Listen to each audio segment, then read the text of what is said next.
Welcome guys, and in today's video we're going to continue our conversation about soft shading. But today we're going to be tattooing the top of a microphone, like the head of a microphone.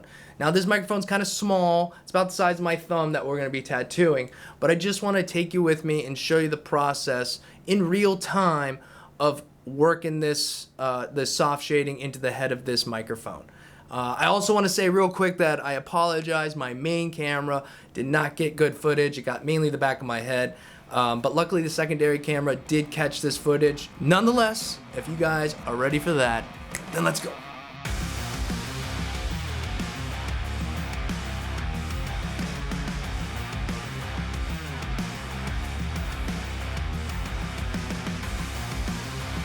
Alright guys, so I want to start off by letting you know that I'm using the CNC Q2 with an 11 curved bug pin magnum. I'm running at 8.1 volts for the whole tattoo when I was lining and shading, and it's the same here. I'm running at 8.1 volts.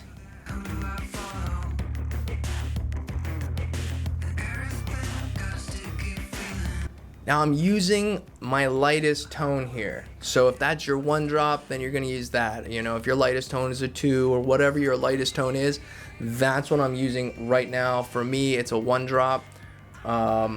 Sometimes it's a 2, depending on how I drip it in there, if you will. But nonetheless, your lightest tone. And what I'm using and doing with this light tone is really trying to shape it, give it the structure that I see in the image.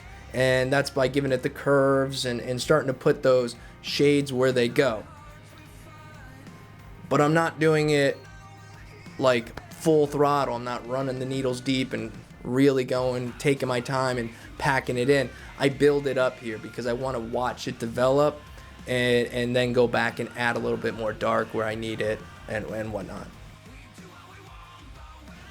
And that pause that you see here is I'm looking at the reference, I'm studying that spot. I'm trying to look, okay, where exactly is that dark spot at? What's happening, the angle at which I need to run this. So you're just referring back, don't worry, constantly keep looking back at your reference. Look at your reference, make a few marks. And that's why I'm using a really light tone, so that I can dang near like sketch it in there, and then once I start to like it, I can keep building it up and building it up till I get it where I want it. Now, I'm not trying to get it really, really dark. This is going to be the lightest part of the tattoo. There's a lot of black around it and whatnot. So I wanted this to kind of be light, but I'll build that up till it gets to where I want to be. And I'll do that by dipping into my next shade up. Once I have it sketched in, kind of the way I like it, then I'm going to go to that next drop up and start working it some more and really start pumping in a little bit more details here and there. Now keep in mind, again, this is small. It's about the size of my thumb, so there's not a lot I can do in there, but I want to do my best.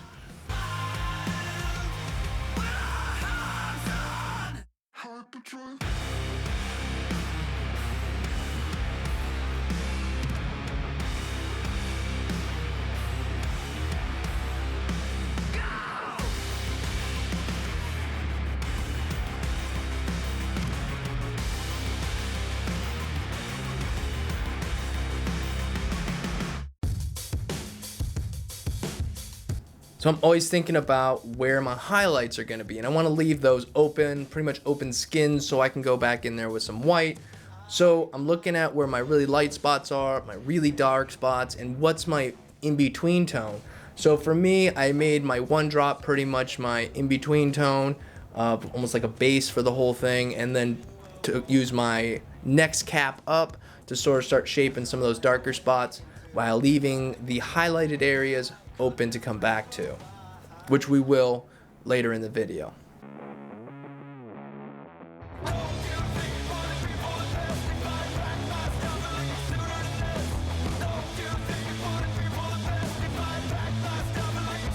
And again, I say this a lot, but remember, the quicker you move your hand, the less ink's gonna go in. The slower you move your hand, the more ink.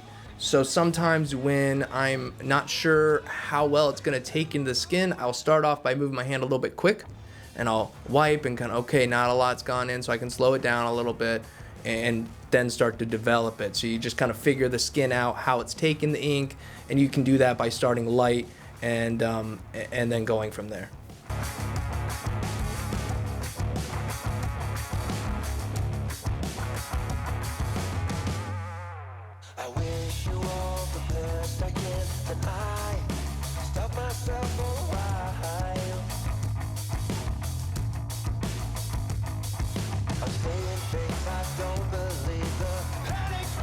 Like I said, I'm always looking back at the reference. Reference is right over here. To me, just a little glance over, looking at it, looking back, looking at it, looking back. Just have that reference close so you're not guessing and you're doing exactly what you see to the best of your ability.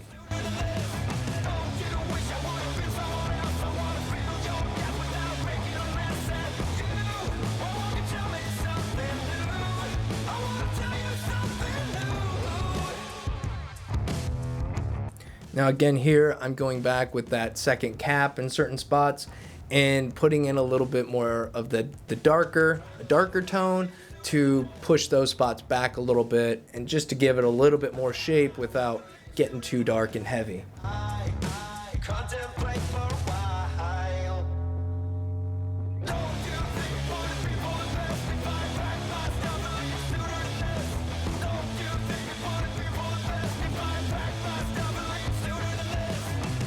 And again, when I'm stretching the skin, I'm pulling down with my wiping hand, and at times I'll pull away with my tattooing hand to give myself a little bit of a stretch. There are some times when you don't want as much of a stretch. You want the needles to kind of bounce off the skin a little bit and not be so prominent, and that'll give you a little bit of a softer effect, but it will also hurt the skin a little bit more.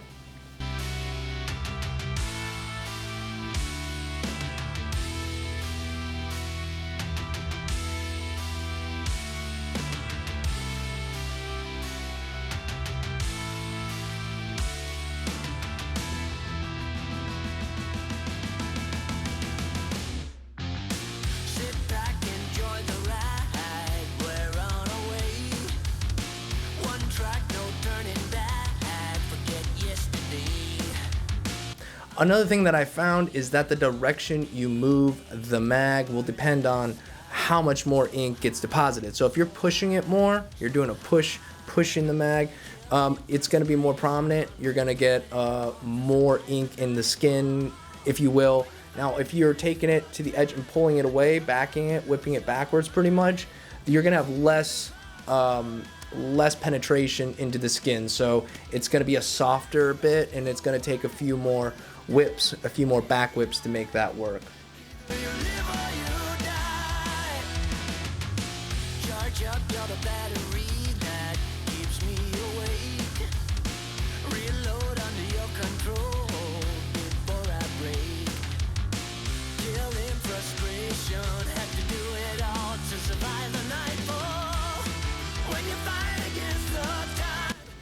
And again, we're just going and darkening things up a little at a time, just taking our time, letting it work. I mean, this is pretty much real time, so I think it took about 15 or so minutes to shade the top of this.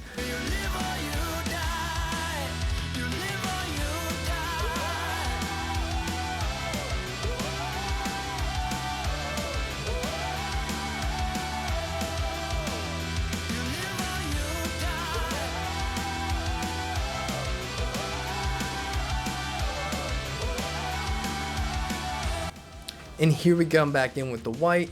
Now, this first pass I made with the white was white and like a little bit of water. I just dipped it in just a bit, so it would be just a little bit lighter than just bold punch and white.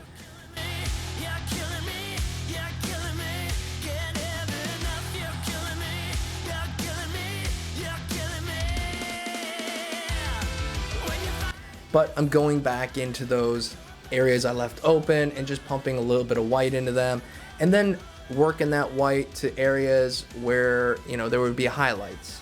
And that's why when you're looking at your reference, it's best to try to break things down, like darks, mids, lights, and you can get, you know, more specific throughout that range as you go. And if you equate each one of those ranges to a cap, then you'll know exactly what cap to be in. This is my lightest, I'm going with my lightest. This is my, you know, for those shades that are just a little bit darker, I'm going to go to this cap. And then my really darks are here, and then this is like in between those two. It's just weird how, you know, I break it down in my head, and then as you go, you'll see how things heal, and it'll make a little bit more sense. But remember, if you use one tone, it's going to heal one noted. Okay, so try to switch it up. Try to use lighter tones when you need them and darker shades when you need those, and know that when it heals, it's going to heal in that shade.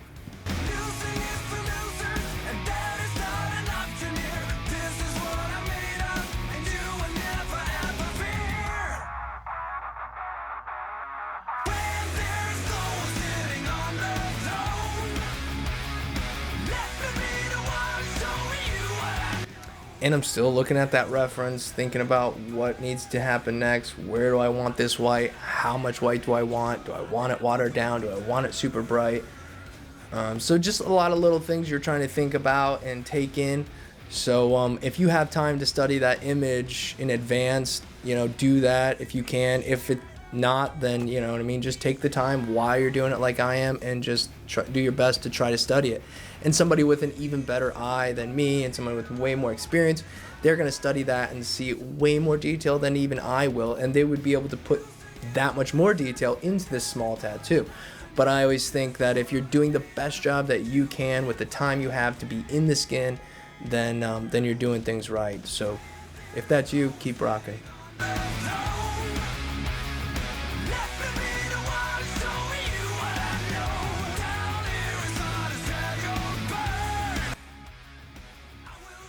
Final wipe down, getting everything off of it so that we can take a picture of it, of course. That was finished for Crystal and memory of her father. Well guys, I really hope that you were able to pick up on a thing or two in this video, and I just wanted to take the time to share a little bit more about soft shading. Now again, this won't be the last video. There will be many more videos where we cover this topic, because there's so many different angles we could cover it from, so many different things we could talk about, and as I learn and develop, I will certainly share more with you. But nonetheless, I hope you enjoyed the video. If you did, give it a like, subscribe if you haven't already, ring the bell to get notifications when I post, and also that'll give you a notification for when we go live, because when we go live, YouTube doesn't let all of us know. So if you ring the bell, it will actually let you know that we're going to be going live, and when we go live. So nonetheless, after all of that, thanks for watching guys, and until next time, peace.